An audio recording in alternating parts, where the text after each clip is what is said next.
Shalom, salam sejahtera bagi Bapak Ibu Saudara-saudara, anak-anak yang dikasihi oleh Tuhan Yesus Kristus.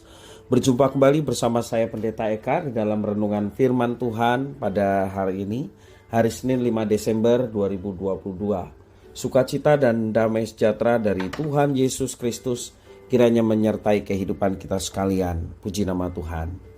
Sampai pada pembacaan firman Tuhan hari ini, yakni kitab Yeremia pasal yang ke-20. Kiranya firman Tuhan yang kita baca sungguh memberkati hidup kita. Baik, sebelum kita akan merenungkan bagian firman Tuhan hari ini, kita akan terlebih dahulu berdoa.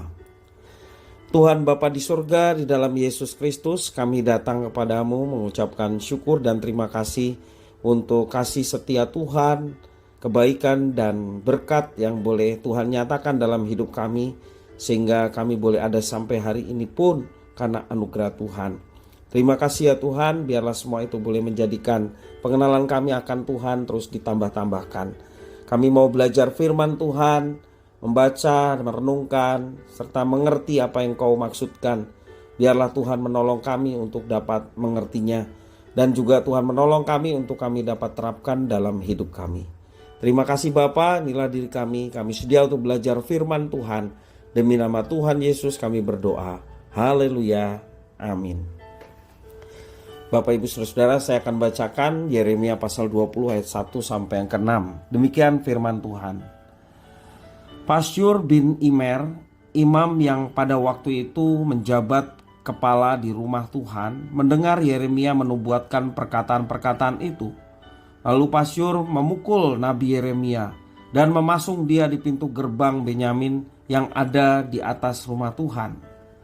Tetapi ketika Pasyur keesokan harinya mengeluarkan Yeremia dari pasungan itu, berkatalah Yeremia kepadanya, Tuhan akan menyebut namamu bukan Pasyur, melainkan kegentaran dari segala jurusan. Sebab beginilah firman Tuhan, sesungguhnya aku akan membuat engkau menjadi kegentaran bagimu sendiri dan bagi semua sahabatmu. Mereka akan rebah mati oleh pedang musuhnya di depan matamu sendiri, dan seluruh Yehuda akan kuserahkan ke dalam tangan Raja Babel, yang akan mengangkut mereka ke dalam pembuangan ke Babel dan memukul mati mereka dengan pedang.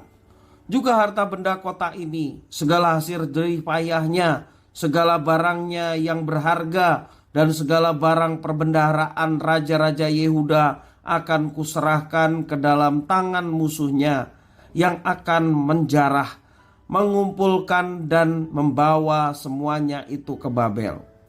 Mengenai engkau, hai Pasyur, dan semua orang yang diam di rumahmu, kamu akan diangkut tertawan.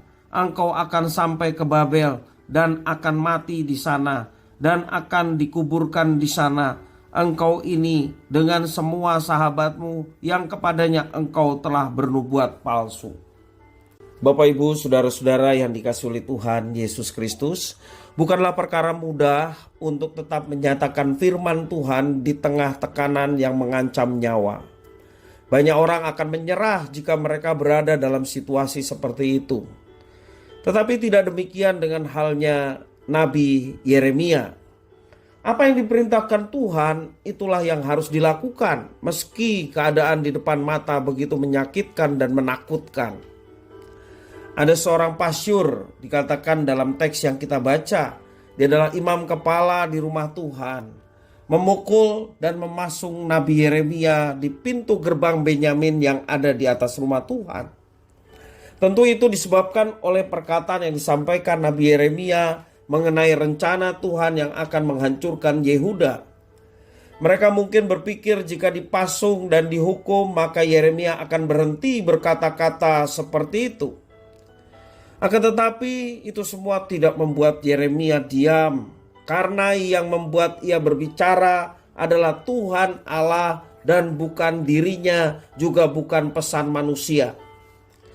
Sudah menjadi panggilannya Yeremia menyampaikan kehendak dan isi hati Tuhan kepada umat di Yehuda. Bapak Ibu Saudara-saudara yang dikasihi oleh Tuhan, kalau kita perhatikan apa yang dilakukan oleh pasyur, dia seorang imam. Pasyur ini bisa mewakili banyak orang percaya yang sulit atau bahkan tidak bisa menerima teguran atau nasihat yang berupa teguran untuk bertobat, ya. Teguran atas dosa yang diperbuat dan bertobat. Tidak sedikit orang Kristen masa kini juga yang tidak suka mendengar seseorang menegur dosanya.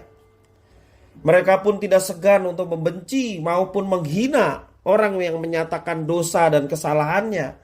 Bahkan sekalipun yang berkata adalah seorang hamba Tuhan. Mereka hanya mau mendengar firman yang menyenangkan hati dan telinga mereka. Dan Allah memberikan otoritas penuh kepada setiap orang yang dipilihnya untuk memberitakan firman Tuhan. Dan melawan orang yang dipilih oleh Tuhan untuk menyampaikan firman, sama artinya juga melawan Tuhan yang telah memberikan tugas kepadanya. Melawan Tuhan sama artinya dengan menjadi musuh Tuhan.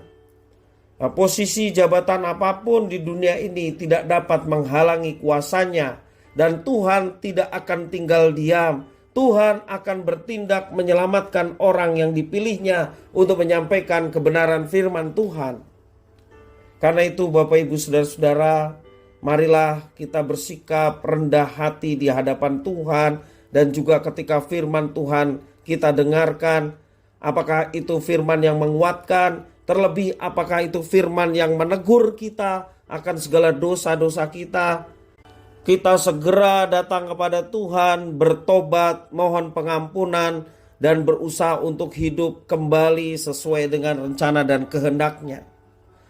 Jangan kita memandang rendah siapapun yang menyampaikan firman Tuhan. Sikap kita adalah kita harus merendahkan hati untuk dapat melihat Tuhan Allah di dalam firman yang disampaikan. Dan dengan demikian firman itu akan mengubah dan memberkati hidup kita. Marilah kita menjadi pribadi yang dengar-dengaran akan firman Tuhan. Marilah kita menjadi pribadi yang lembut hatinya. Ketika kita ditegur oleh firman Tuhan, kita bersyukur dan berterima kasih. Bukan justru ketika kita ditegur, malah kita memberontak, bahkan membenci orang yang menyampaikan firman. Bapak Ibu Saudara-saudara yang dikasihi Tuhan, setiap orang yang mendengar firman Tuhan serta melakukannya, dialah yang disebut murid-murid Kristus. Dan kita semua disebut murid-murid Kristus atau seorang Kristen. Sebagai seorang Kristen, kita memiliki satu kewajiban, yaitu hidup taat akan firman Tuhan. Tuhan yang akan menolong kita melalui Roh Kudus-Nya untuk kita melakukan apa yang diperintahkannya, dan Tuhan yang akan memampukan kita untuk melaksanakannya. Kiranya firman Tuhan memberkati kita sekalian. Kita berdoa. Tuhan Bapa di surga, terima kasih atas firman Tuhan. Jadikan kami pribadi-pribadi yang mau dengar-dengaran akan firman Tuhan, yang memiliki hati yang lembut ketika firman itu diberitakan. Dan firman itu menegur kami. Kami tertunduk di hadapan Tuhan, bersyukur atas semua, dan juga mohon pengampunan atas segala dosa yang kami telah perbuat. Dan kami tidak akan melakukannya lagi oleh karena berkat dan pertolongan Tuhan. Terima kasih ya Tuhan atas firman-Mu. Demi nama Tuhan Yesus kami sudah berdoa dan bersyukur. Haleluya. Amin.